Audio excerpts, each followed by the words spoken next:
বাবুকে নিয়ে কিছু বলো তো, বলো কেমন লাগতেছে? বিশ্বাসই হইতেছে না যে আমার একটা বাবু এটা হচ্ছে হয়েছে। 3 কেজি 700 গ্রাম ওজনের রাজপুত্র, তাও প্রথম বাচ্চা। ফারজানা শুরু থেকে অনেক ইচ্ছা ছিল না আমার কাছে বাবু হবে, হ্যাঁ, আজকে ফাইনালি তোমার হাতে দিয়ে দিলাম। আলহামদুলিল্লাহ। আলহামদুলিল্লাহ।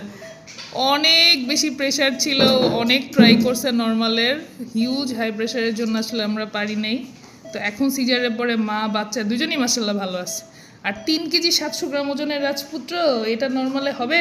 এই বেটা, এই যে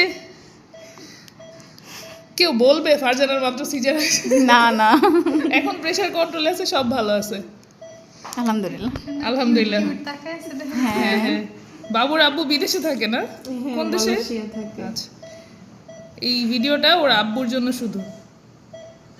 আলহামদুলিল্লাহ, ওর বাবা যদি আজকে এসে কোলে নিতে পারতো, ওর বাবার অনেক ভালো লাগতো, তাই না? হ্যাঁ, ওর বাবা